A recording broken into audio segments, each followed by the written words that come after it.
กำลังฟังสถานีวิทยุกระจายเสียง FM 104.5 เมกะเฮิรตซ์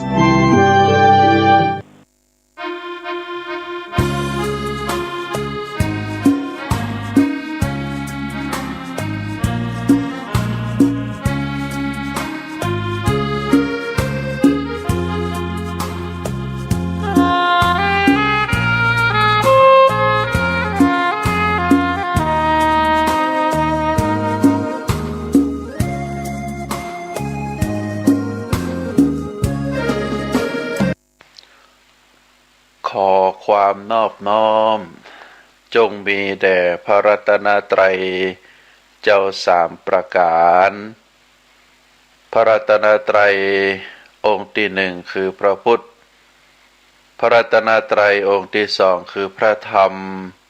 พระรัตนตรัยองค์ที่สามคือพระอริยสงฆ์ข้าพระพุทธเจ้าขอเคารพนบนอบกราบไหว้แทบไตรไวยสาพระรัตนตรัยเจ้าถึงสามประการด้วยความเคารพสักการะเป็นอย่างยิ่งขอถวายความเคารพพระมหาเถรานุเถระเจ้าคณะพระสังฆาธิการครูบาอาจารย์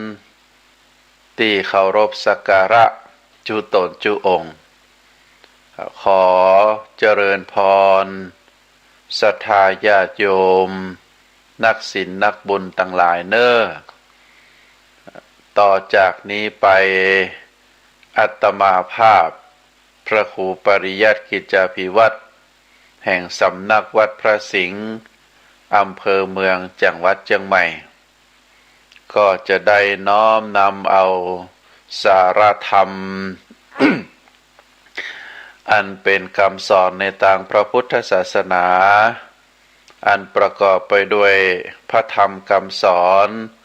คติธรรมเกรดธรรมตลอดถึงชาดกได้มาน้อมนำมามอบเป็นธรรมบรรณาการเป็นอาหารใจคือกับท่านสาธุชนทั้งหลายได้รับฟังเพื่อที่จะก่อให้เกิดสติปัญญาปารมีธรรมอันจะน้อมนำมาซึ่งความสุขกายสุขใจอันที่เป็นความปรารถนาของหมู่เฮาท่านทั้งหลายจุผู้จุคนรายการนี้ชื่อว่ารายการสุขใจจะมีทุกคืนวันจันทร์ในเวลา3 ทุ่มเป็นต้นไปตั้งคลื่นสถานีวิทยุคลื่นเพื่อการศึกษาพระพุทธศาสนาและวัฒนธรรม FM 104.5 เมกะเฮิรตซ์ถ่ายทอดจากวัดฝายหินตำบลสุเทพอำเภอเมืองจังหวัดเชียงใหม่ ก็เป็นรายการแห่งรายการหนึ่งที่อาตมาภาพมีความตั้งใจจะได้มอบธรรมะก็ดีคติธรรมก็ดีสารธรรมก็ดีตลอดถึงเรื่องราวต่างๆอันเป็นความเกี่ยวเนื่องในต่างพระพุทธศาสนาความเป็นมาในชาดกธรรมเป็นตัวอย่างเป็นอุทาหรณ์ก็จะได้น้อมนำมาสาธยายเอ่ยให้ท่านสาธุชนทั้งหลายได้รับฟังตรงพอประมาณกับเวลา ท่านสาธุชนทั้งหลายเฮาท่านทั้งหลายตั้งแต่เกิดมาซึ่งได้รับการเลี้ยงดูจากพ่อแม่ผู้ปกครอง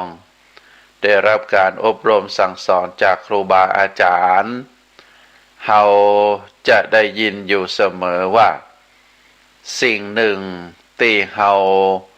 ควรกระทำก็คือเรื่องบุญเรื่องคุณงามความดีเรื่องสิ่งที่เป็นกุศลสัมมาปฏิบัติเป็นสิ่งที่เฮาควรจะทำควรสั่งสม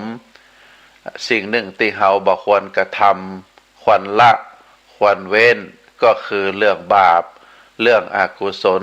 เป็นสิ่งที่บ่ดีผิดกฎหมายบ้านเมืองผิดประเพณีวัฒนธรรมผิดกฎระเบียบข้อบัญญัติต่างๆอันนี้เป็นสิ่งที่เฮาต่างๆหลายได้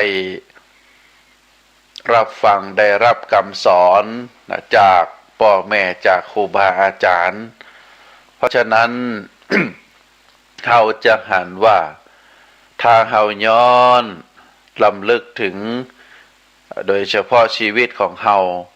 ซึ่งเฮาถือว่าเฮานั้นเป็นผู้ที่ได้รับประสบการณ์โดยตรงบางครั้งบางคราวเฮาก็มีความสุขบางครั้งบางคราวเฮาก็มีความลำบากบางครั้งบางคราวเฮาก็ได้รับสิ่งที่บ่ได้คาดฝันไว้นะซึ่งในส่วนที่ดีซึ่งในส่วนที่บ่ดีอันนี้ทุกท่านนั้นเชื่อเหลือเกินว่าต้องได้รับประสบการณ์โดยตรงในเรื่องของบุญในทางพระพุทธศาสนาได้กล่าวว่าเป็นเรื่องอัศจรรย์ยากที่จะยังรู้และยังถึงด้วยสติปัญญาธรรมดาพอๆกับเรื่องผลของบาปเรื่องผลของบุญเรื่องผลของบาปนะผลของบาปนี้บางทีเราก็เรียกว่าเป็นเวรกรรมเพราะเป็นเรื่องที่เกิดและได้เป็นขึ้นมาเกิดขึ้นมาโดยบ่ได้คาดคิดเมื่อถึงคราวที่บุญซึ่งทำไว้ให้ผลก็ทำให้คนนั้นได้รับความสุขความเจริญหรือได้รับความสำเร็จในชีวิตในทันทีบุญบางอย่างก็ทำให้ชีวิตของผู้นั้นเปลี่ยนแปลงไปในทางที่ดีขึ้นอย่างหน้ามือเป็นหลังมือซึ่งเฮามักจะเรียกคนแบบนี้ว่าราชรสมาเกยหรือบุญหล่นทับอย่างทำนองนี้แต่ที่จริงแล้วก็เพราะบุญบันดาลนั่นเองแม้บาปก็เหมือนเดียวกันท่านสาธุชนเมื่อถึงคราวคือผลก็ทำให้ผู้ที่ได้ทำบาปไว้ได้รับความเสื่อมความหายนะทันตาหันทำให้ชีวิตตกอับขับแค้นลงเลยเช่นทำให้ประสบความวิบัติต่างอาชีพการงานถูกถอดถอนถูกพิจารณาโทษบางครั้งบางคราวก็ถึงกับติดคุกติดตารางอย่างเป็นต้นในเรื่องดังกล่าวที่ว่ามานี้ท่านสาธุชนทั้งหลายองค์สมเด็จพระสัมมาสัมพุทธเจ้าพระพุทธองค์ได้ตรัสสอนในเรื่องบุญในเรื่องบาปโดยเฉพาะบุญนั้นพระพุทธองค์ได้ตรัสสอนมาโดยตลอดคือมนุษย์เฮาต้องทำบุญเพราะว่าบุญนั้นได้ประทานได้ได้มอบความสุขนะโดยเฉพาะสิ่งที่เฮาปรารถนาทั้งหลายพระบาลีที่พระพุทธเจ้าตรัสไว้ในคุตกปาฐะว่ามานุสิกาจะสัมปติเทวโลเกจะยารติซึ่งแปลว่าสมบัติของมนุษย์ก็ดีความรื่นรมในเทวโลกก็ดีสมบัติคือพระนิพพานก็ดีทั้งหมดนี้ย่อมได้ด้วยบุญนิธินั่นเองอันนี้เป็นพุทธดำรัสที่พระพุทธเจ้าได้ตรัสไว้ตรงนี้ก็สื่อความหมายคือเฮาต่างหลายได้เข้าใจว่าสมบัติของมนุษย์อันได้แก่สมบัติคือร่างกายของเฮา นะยาววาหนาคืบ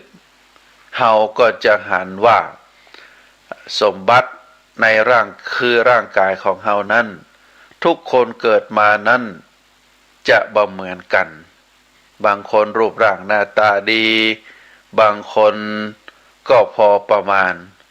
บางคนก็ขี้ริ้วขี้เล่บางคนก็พิกลพิการบางคนก็เป็นง่อยเปียเสียขาอย่างอีเป็นต้นอันนี้สมบัติที่เป็นรูปร่างหน้าตาประการที่สองสมบัติ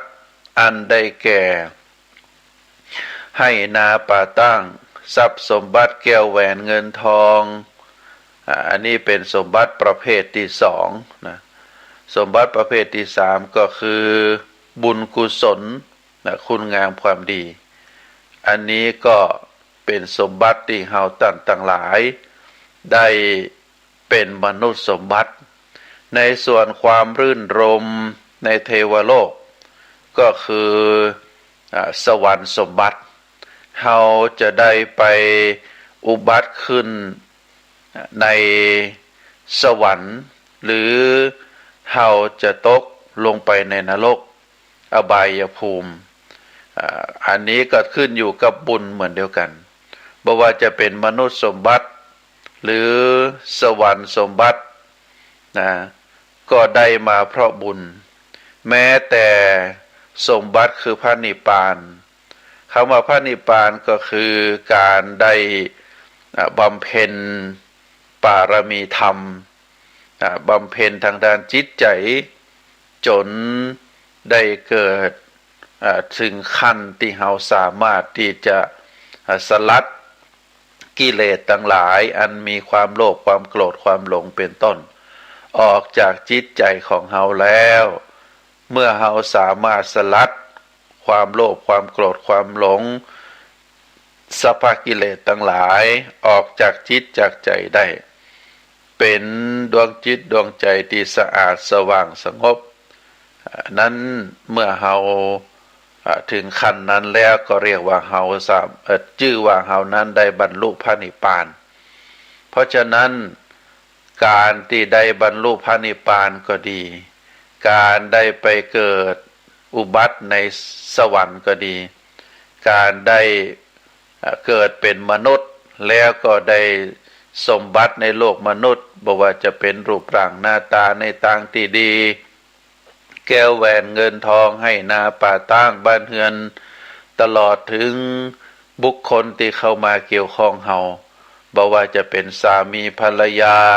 บ่ว่าจะเป็นลูกหลานที่เป็นญาติของเฮาตึงหมดตึงมวลนี้เฮาเรียกว่าเป็นมนุษย์สมบัติเฮาได้ก็เพราะบุญเนอะศรัทธาญาติโยมพระพุทธองค์บอกว่าทั้งหมดนี้สมบัติถึง3ประการนี้ย่อมได้ด้วยบุญนิธินั่นเองบุญนิธิก็คือการสั่งสมบุญแห่มพุทธภาษิตหนึ่งที่พระพุทธเจ้าได้ตรัสไว้บอกว่าคนที่มีบุญนั้นย่อมบุญย่อมคอยจ้องที่จะเข้าช่วยอยู่แล้วเพียงแต่เปิดโอกาสให้เข้าช่วยก็คือเปิดใจรับนั่นเองนะเปิดใจรับบุญการเปิดใจรับบุญก็คือการเปิดอารมณ์ที่หุ้มห่อออกไว้ชั่วขณะหนึ่งด้วยสติที่กำหนดทำใจตามวิธีของพระพุทธเจ้าอันนี้คนที่มีบุญนั้นนะคนที่มีบุญนี้บุญย่อมคอยจ้องที่จะช่วยเหลืออยู่แล้วเพียงแต่บุคคลคนนั้นได้เปิดโอกาสให้บุญเข้าไปช่วยถามว่าบุญเข้าไปช่วยทางใดก็คือเปิดใจรับบุญนั่นเองการเปิดใจรับบุญก็คือเปิดอารมณ์ที่หุ้มห่อออกแล้วนะเปิดอารมณ์เปิดอารมณ์ที่หุ้มห่อจิตใจไว้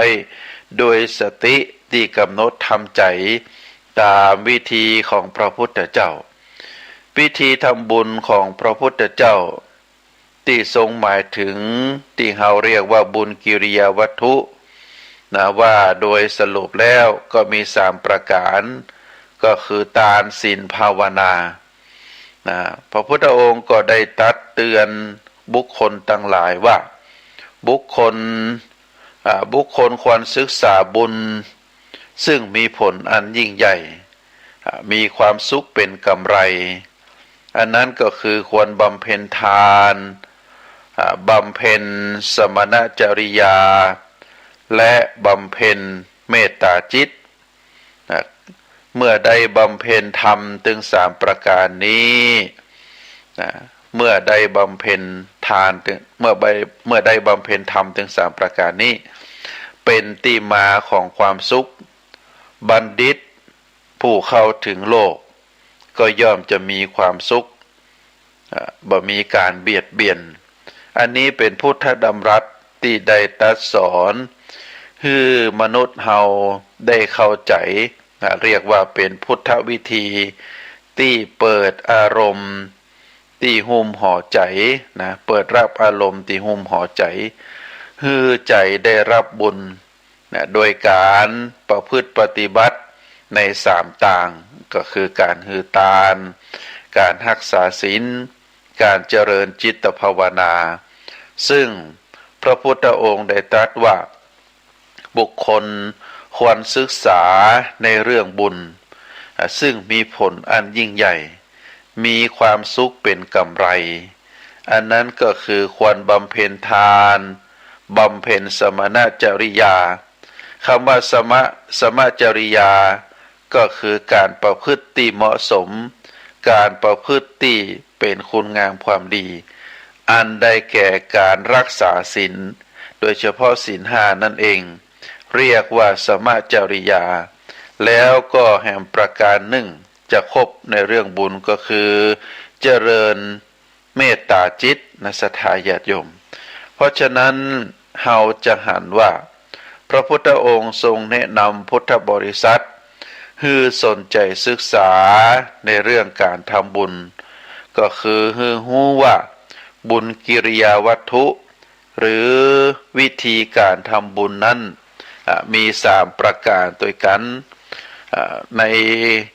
บุญกิริยาวัตถุหรือวิธีการทำบุญนั้นก็มีคือทานมีการบำเพ็ญสมจริยาก็คือการรักษาศีลด้วยการทำความสงบทางกายและก็ทางวาจาแต่ก่อนในส่วนประการที่3ก็คือการเจริญจิตภาวนาเพื่อความสงบใจด้วยการแผ่เมตตาพระพุทธองค์ทรงแนะนำต่อไปว่าบุคคลผู้ที่ศึกษาการทำบุญควรฝึกทำบุญให้ครบถึง3วิธีนะศรัทธาญาติโยมบางทีเราศึกษาแล้วการหือทานการรักษาศีลการเจริญจิตภาวนาเฮาฮู้วิธีทำแต่เฮาบ่ได้กระทำพระพุทธองค์บอกว่าพุทธศาสนิกชนที่เข้าใจในเรื่องทำบุญแล้วก็จะต้องควรฝึกทำบุญให้ครบถึง3วิธีเมื่อบุคคลหือทานแล้วก็ควรพัฒนาตนตัวไปสู่การทำบุญขั้นต่อไปโดยการฝึกการรักษาศีลการจะรักษาศีลบ่ใจว่าเฮาเปล่งวาจารับศีลจากตุเจ้าแล้วก็คือแล้วบ่ใจจะต้องน้อมนำเอาศีลอย่างน้อย5ข้อนั้นมาประพฤติปฏิบัติการรักษาศีลเป็นการรักษากายรักษาวาจาของเฮาให้ถูกต้องให้เกิดความสงบท่านสาธุชนลองพินิจพิจารณาให้ดีๆศีลถึง5ข้อนั้นถ้าเฮาได้ประพฤติปฏิบัติรักษาไว้เฮาก็จะเป็นคนดีทำความดีโดยการบ่ต้องไปทำอย่างอื่นเฮาก็สามารถที่จะพัฒนา ความดีโดยเฉพาะบุญกุศลเกิดขึ้นในตัวเฮาได้ในจิตในใจเฮาได้โดยเฉพาะศีล5ข้อนั้นเฮาจะหันว่า1เฮาบ่ไปเบียดเบียนภัยบ่ไปฆ่าสัตว์บ่ไปฆ่าคนบ่ไปเบียดเบียนศีลข้อที่1ก็คือเจริญเมตตาธรรมมีความฮักความเอ็นดูเหล่าสรรพสิ่งเหล่าสรรพสัตว์บ่ว่าจะเป็นคนเป็นสัตว์เดรัจฉานทั้งหลายเฮามีความฮักมีความเมตตาถือว่าคนหรือสัตว์ทุกคนนั้นเป็นเพื่อนร่วมโลกก็ได้อยู่ด้วยกันอย่างสันติสุขบ่ไปเบียดเบียนกันอันนี้เป็นศีลข้อที่1ศีลข้อที่2สมาทานรักษาที่บ่ไปโกงบ่ไปลักบ่ไปขโมยของบุคคลอื่นเฮาฮู้ว่าทรัพย์สมบัติของบุคคลอื่นนั้นทุกคนเสาะแสวงหามาได้โดยความยากโดยความลำบากเป็นของไผคนนั้นก็ฮักคนนั้นก็ชอบคนนั้นก็สงวนไว้แต่ถ้าเฮาไปขโมยไปจี้ไปปล้นไปแย่งชิงเอาไปโคดโกงเอาทรัพย์สมบัติของเปิ้นมาด้วยวิธีใดวิธีหนึ่งก็ถือว่าเป็นสิ่งที่ทำมาถูกต้องเฮาจะต้องงดเว้นในสิ่งต่างหลายเหล่านี้แล้วก็พยายามที่ประกอบสัมมาชีพอาชีพในทางที่ถูกต้องถูกศีลถูกธรรมถูกกฎหมายบ้านเมืองบ่เป็นอาชีพที่เข้าไปเกี่ยวข้องกับธุรกิจมืดเป็นอาชีพสีเทาเป็นอาชีพที่ผิดศีลผิดธรรม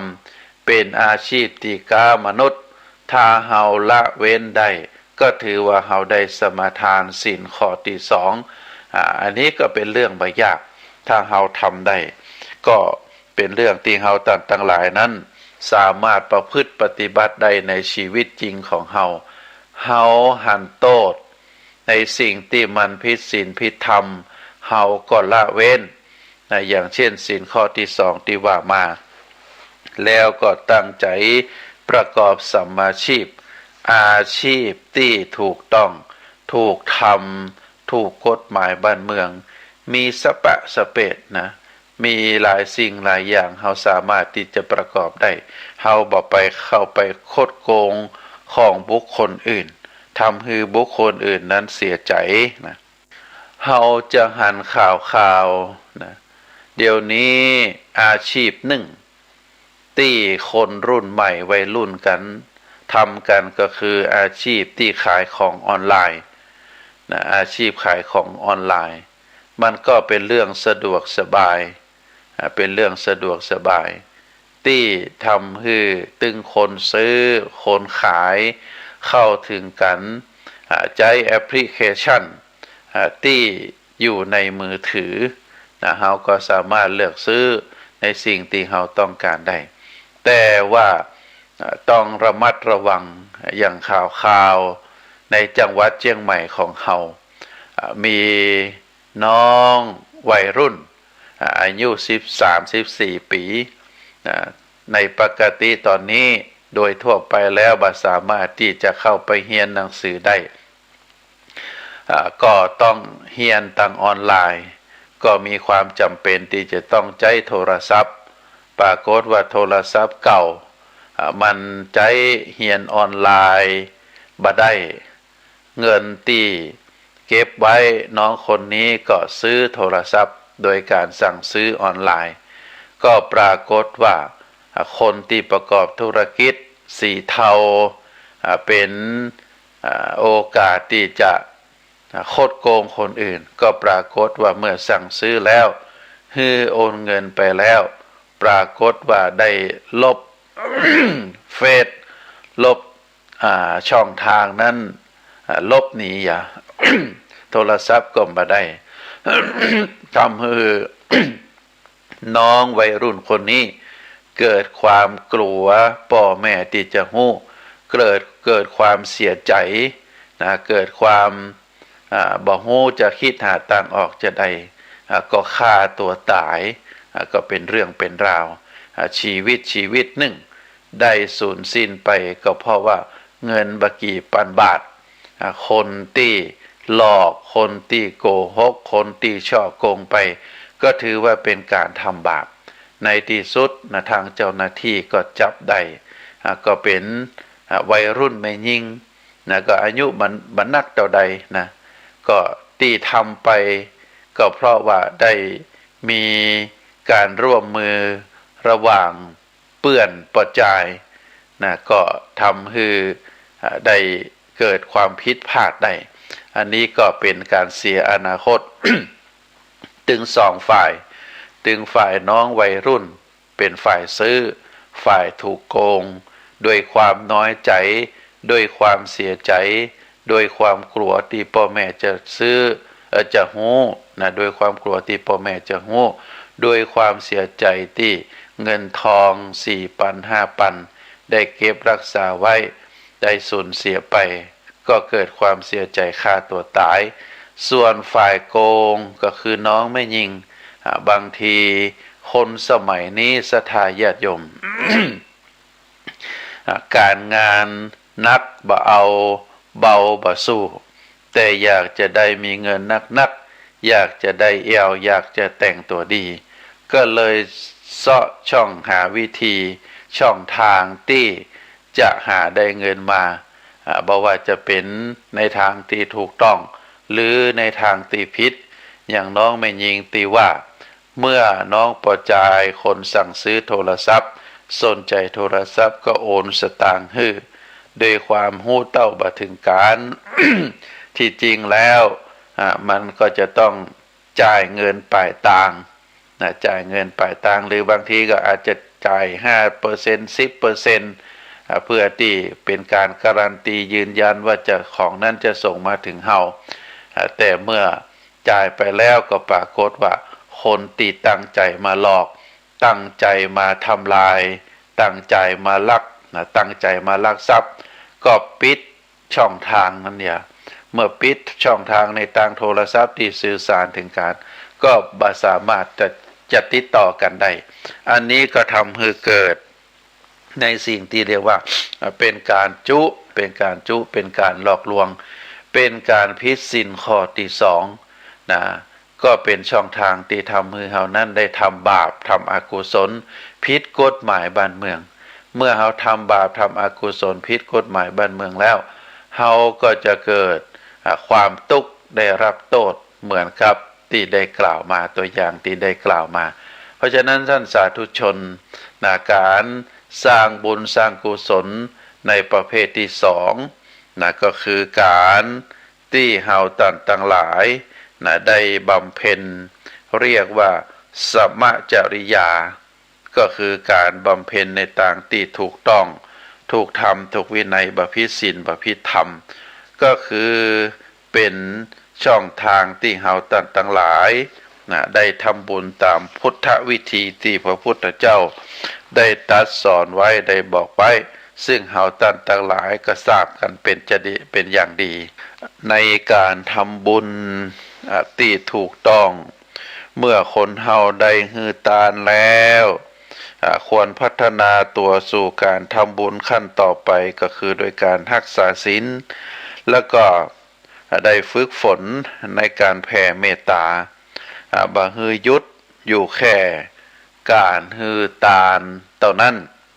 การทำบุญที่ถูกต้องก็ควรเป็นไปแบบบูรณาการก็คือทำบุญแบบผสมผสานกันถึง3วิธีการทำบุญแบบบูรณาการนี้ย่อมมีผลกว้างขวางยิ่งใหญ่เพราะบ่เพียงแต่นำความสุขมาให้แก่ผู้ที่ทำบุญเท่านั้นก็ได้ยังสร้างสันติสุขให้เกิดแก่สังคมโดยรวมตัวซึ่งพระพุทธองค์ ได้ตรัสสอนให้เจ้าพุทธของเฮาได้เข้าใจว่ากรรมว่าบุญก็หมายถึงเครื่องชำระจิตสันดานให้สะอาดวิธีทำบุญข้อแรกก็คือการให้ทาน มีวัตถุประสงค์เพื่อที่จะชำระจิตสันดานให้ปราศจากความโลภความตระหนี่และก็ความหันแก่ตัวนอกจากนี้การฮือตาลยังมีวัตถุประสงค์อย่างอื่นแหมเป็นต้นว่าการฮือตาลเพื่อการสงเคราะห์คนอื่นตามหลักสังฆะวัตถุการฮือตาล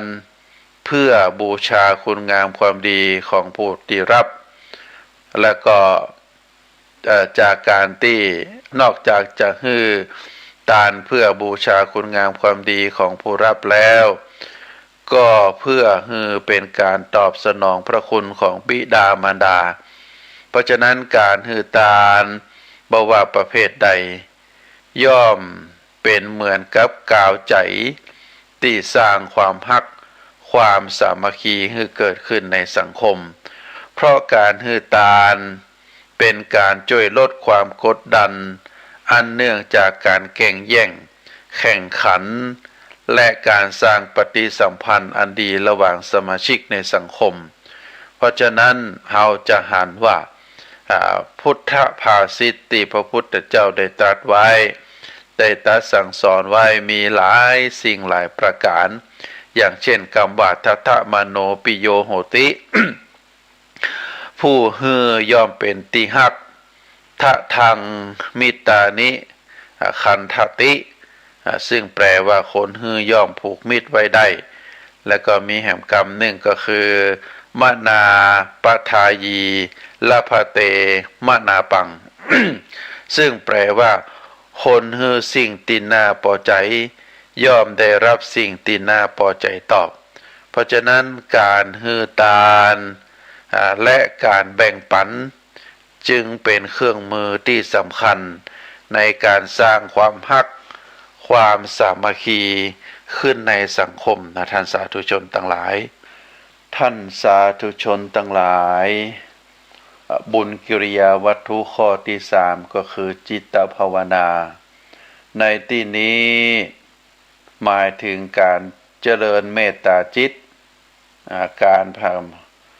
แผ่เมตตาแผ่ความฮักความปรารถนาดีให้คนอื่นคุณของเมตตาก็คือความร่มเย็นเมตตามีที่ใดความเย็นก็มีที่หั่นผู้ที่เมตตาเป็นคนที่มีความร่มเย็นสำหรับเผื่อแผ่และผู้ยอมรับเมตตาก็จะได้รับความเย็นไปตัวคนที่มีเมตตานั้นหรือผู้ที่ฮือเมตตาเป็นผู้เย็นเพราะบ่มุ่งร้ายต่อคนใดมุ่งแต่ความดีมีแต่ความปรารถนาดีฮือเป็นสุข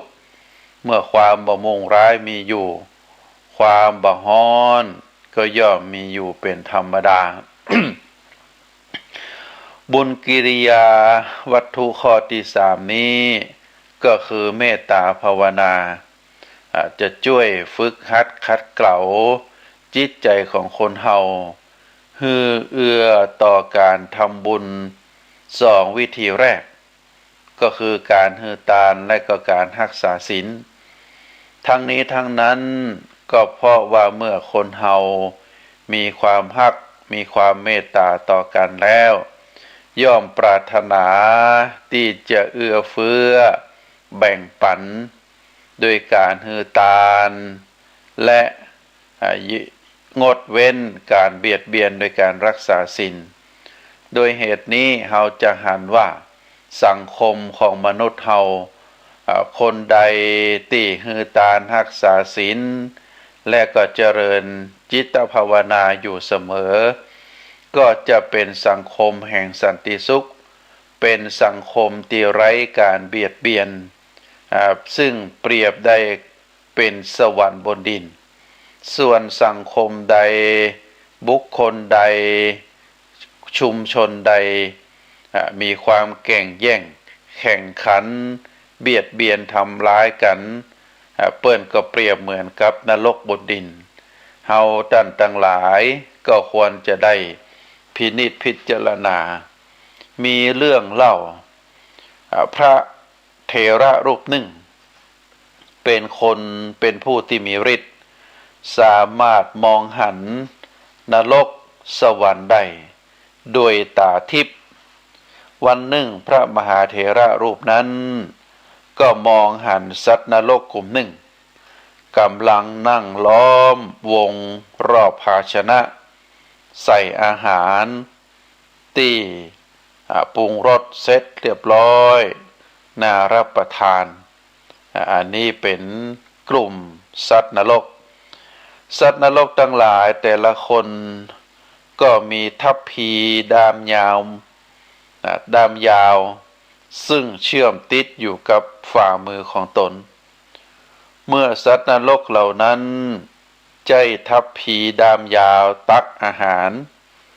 ก็บ่สามารถที่จะใส่เข้าปากของตนเองได้เพราะดามทัพพีนั้นมันยาวเกินไปสัตว์นรกเหล่านั้นก็จึงทนทุกข์ทรมานด้วยความอดอยากหิวโหยอยู่ตลอดเวลาซึ่งตรงกันข้ามกับเทวดาบนภาคพื้นดินซึ่งเราเรียกว่าภูมิเทวดาเทวดาประจำพื้นดินก็เหมือนเดียวกันเป็นเทวดากลุ่มหนึ่งนั่งล้อมภาชนะใส่อาหารที่น่ารับประทานโดยมีทัพพีดามยาวเชื่อมติดอยู่กับฝ่ามือของเทวดาแต่ละองค์เหมือนกันแต่ว่าเทวดาเหล่านั้นกับบริโภคอาหารอย่างมีความสุขโดยบ่มีอาการอดอยากหิวโหยแต่จะใดพระเถระอดสงสัยบ่ได้ว่าอันหยังคือข้อแตกต่างระหว่างสัตว์นรกและก็ภูมิเทวดาเหล่านั้นสัตว์นรกซึ่งเป็นคนเป็นสัตว์กลุ่มหนึ่งแล้วก็เทวดาก็เป็นเทวดาแห่งกลุ่มหนึ่งถึงสองกลุ่มนี้ต่างก็นั่งล้อมภาชนะอาหารโดยมีทัพพีดามยาวเชื่อมติดกับฝ่ามือเหมือนกันแต่ว่ากลุ่มหนึ่งมีความอดอยากหิวโหยเพราะว่าอาหารนั้นตักอาหารเข้าปากบ่ได้แต่อีกกลุ่มหนึ่งก็มีความอิ่มหนำสำราญสามารถที่จะทานอาหารได้อย่างอร่อยเมื่อเพ่งพินิจพิจารณาดูแล้วพระเถระก็สรุปว่าเหล่าเทวดาซึ่งมีทัพพีดามยาวติดฝ่ามือเหมือนเดียวกันบริโภคอาหารอย่างมีความสุขเพราะต่างองค์ต่างมีเมตตาจิตปรารถนาดีต่อกันจึงคิดแบ่งปันความสุขคือกันและกันโดยการเมื่อหันว่าทัพพีของตนมีดามยาวเกินไปจนตักอาหารเข้าปากตนเองบ่ได้เทวดาแต่ละคนต่างก็ตักอาหารป้อนคือกันและกันอันนี้เป็นภาพของเทวดาใจดามทัพพีดามยาวที่ติดอยู่กับฝ่ามือของตนเองได้เอาตักใส่ปากของกันและกันเรียกว่าป้อนกันซึ่งก็ได้กินอย่างมีความสุขได้อิ่มหนำสำราญตรงกันข้ามกับบรรดาสัตว์นรกซึ่งต่างก็มีจิตใจอิจฉาริษยาอาฆาตซึ่งกันและกันเมื่อตนเองบริโภคอาหารบ่ได้ก็บ่คิดจะป้อนฮือไผทั้งยังคอยกีดกันบ่ฮือมีการป้อนกันและการแหมตัวพวกเขาจึงต้องได้ทนทุกข์ทรมานด้วยความอดอยากหิวโหยอยู่ตลอดเวลาอันนี้เป็นคติธรรมเรื่องเล่าที่เฮาท่านทั้งหลายได้ทราบได้รู้แล้วว่ามนุษย์สามารถสร้างสวรรค์บ บนโลกนี้ขึ้นมาได้ โดยการแผ่เมตตาแผ่ความฮักความปรารถนาดีให้กันและกัน เมื่อบุคคลต่างมีความฮักความปรารถนาความเมตตาต่อกันและกันแล้วก็ย่อมคิดเอื้อเฟื้อแบ่งปันและหลีกเลี่ยงการเบียดเบียนซึ่งกันและกันเมื่อเป็นเช่นนี้เฮาก็จะหันว่าโลกนี้ก็จะกลายเป็นโลกแห่งสันติสุขเพราะคนมีบุญทั้งหลายช่วยกันสร้างขึ้นมาโดยการทำบุญแบบบูรณาการที่ผสมผสานกันมีการให้ทานการรักษาศีลและการเจริญเมตตาภาวนาเข้าด้วยกันเพราะฉะนั้นท่านสาธุชนทั้งหลายการที่เฮาตั้งทั้งหลายได้ร่วมกันในการที่จะสร้างบุญสร้างกุศลก็บ่ใช่เป็นเรื่องยากเมื่อมันสามารถทำได้แล้วเฮาก็ควรที่จะได้เร่งบำเพ็ญบุญเพราะว่าชีวิตของเฮานั้นอยู่ได้บ่เมินเท่าใดการทำบุญในทางพระพุทธศาสนาทำได้ง่ายบ่ใช่ทำได้ยากอย่างที่อูมาการแผ่เมตตาจิตการมุ่งมั่นปรารถนาดีต่อกันการแบ่งปันความสุขให้ซึ่งกันและกันการสมทานรักษาศีลตั้งจิตตั้งใจบ่ฮือผิดกฎหมายบ่ฮือผิดประเพณีบ่ฮือผิดวัฒนธรรมการแบ่งปันโดยการฮือวัตถุก็ดีการฮือข้อคิดก็ดีการฮืออภัยก็ดีเฮาก็ถือว่าเป็นบุญเป็นกุศลเป็นคุณงามความดีทั้งนั้นเพราะฉะนั้นเรื่องบุญอย่างที่ได้กล่าวมาว่าเป็นเรื่องอัศจรรย์อยากที่จะยังรู้และก็ยังเข้าถึงได้โดยสติปัญญาธรรมดาแต่เฮาก็พยายามที่จะทำให้บุญนั้นเกิดขึ้นกับตัวเฮาได้โดยการที่มีความเรียกว่ามีความวิริยะอุตสาหะตั้งใจที่จะบำเพ็ญคุณงามความดีทุกวันทุกเวลาเมื่อมีโอกาสเฮาก็จะได้สั่งสมบุญสั่งสมกุศลบ่ใช่ว่าการทำบุญการสร้างบุญนั้นจะต้องฮือทานอย่างเดียวบ่ใช่แต่ว่าการฮือทานนั้นเป็นการลดความตระหนี่ลดความหันแก่ตัวเมื่อจิตใจของคนเฮาเป็นจิตใจที่บ่มีความตระหนี่เป็นจิตใจที่บ่มีความหันแก่ตัวเป็นจิตใจที่มีเต็มไปด้วยความเมตตาแล้วการรักษาศีลก็จะทำได้ง่ายการเจริญจิตภาวนาก็จะทำได้ง่ายเป็นกระบวนการเรียกว่าทำบุญแบบบูรณาการถึง3อย่างเข้าด้วยกันก็จะเป็นบุญเป็นกุศลนักยิ่งขึ้นท่านสาธุชนทั้งหลายอาตมาภาพขอฝากสาระธรรมซึ่งเป็นสาระธรรมที่มีประโยชน์ท่านใดผู้ใดที่ได้ประกอบคุณงามความดีโดยเฉพาะเรื่องบุญเรื่องกุศลคือเกิดกับตัวกับตนตามวิธีการในทางพระพุทธศาสนาซึ่งเป็นศาสนาที่ดีศาสนาที่เป็นประโยชน์ศาสนาที่เป็นสันติภาพซึ่งตรงกันข้ามกับหลายๆศาสนาที่เป็นศาสนาที่ใจวิธีสันติภาพในการสร้างคุณงามความดีแต่เป็นศาสนาที่สอนให้คนได้เบียดเบียนกันอยู่ร่วมกันมาได้การได้ฆ่าได้แกล้งได้ทำร้ายบุคคลที่นับถือศาสนาต่างกันก็สอนว่าก็เมื่อตายไปแล้วก็สามารถที่จะไปอยู่กับพระเจ้าของตนเองได้เป็นการสอนที่ผิดพระพุทธศาสนาสอนให้เจ้าพุทธได้หันความฮักความสามัคคีการบ่เบียดเบียนกัน